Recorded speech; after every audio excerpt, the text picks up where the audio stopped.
The movie The Polka King premieres tomorrow on Netflix. It stars Jack Black in the role of Jan Lewan, the one-time polka king who fell from grace after being convicted of running a Ponzi scheme. The film is based on the 2007 documentary The Man Who Would Be Polka King that premiered at the Sundance Film Festival in 2016. Our Sam Lassant Jr. talked with John McCulloch, the producer and director of the documentary. He says Lewan first contacted him before he was charged in the Ponzi scheme, asking him to write a book about his life. McCulloch passed on the book offer, but then... Well, a year later, Jan Lewan came back to me and he said, I'd really like you to do my life story again. And I told him, well, Jan, we've kind of been down this road. I think it's a great story, but I'm not, crazy interested. And he said, well, what if I told you I'm going to be going to prison? So that's when a little light bulb went in my head. I'm like, oh my gosh, now there's a hook.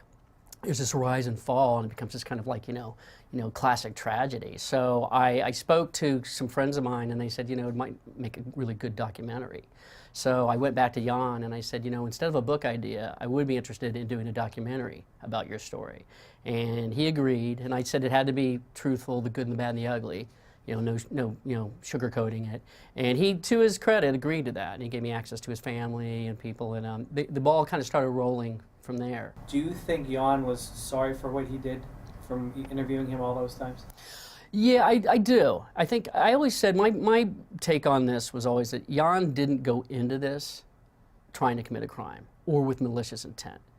I think in the beginning, he really thought what he was doing was okay and legal, and someone had told him that they had, this was a good idea to do, or someone else who had done this. And the problem with that is, once the state found out and told Jan, look, and they said, in the documentary, they say, we treated him like a guy who stubbed his toe, and we gave him a warning and said, you got to stop what you're doing. And if you want to do what you're doing, you just have to register, and make it legal.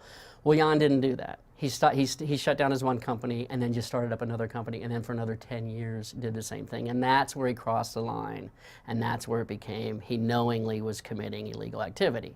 So then it gets harder and harder to kind of look the other way and pass it off as, oh, I was just ignorant, or I didn't, or I was naive. He was told.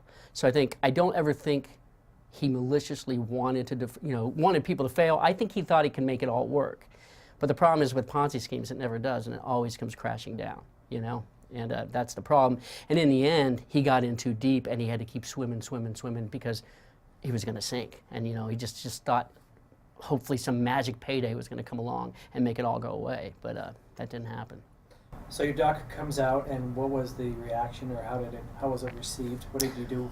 Did you bring it in any film festivals? The indie doc version of the film came out in 2009, and it played in film festivals throughout the country and around the world, actually. Did really well, got picked up. Netflix ran it for years, and had a nice run there. And over the years, we had interest from Hollywood.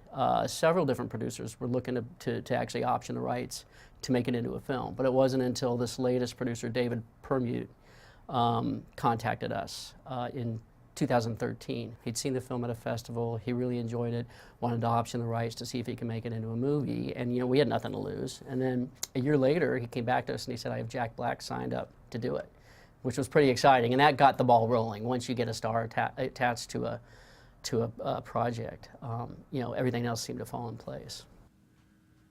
Thank you, Sam Lassant Jr. for the story. Now, the movie The Polka King and the documentary The Man Who Would Be Polka King will both be available tomorrow on Netflix.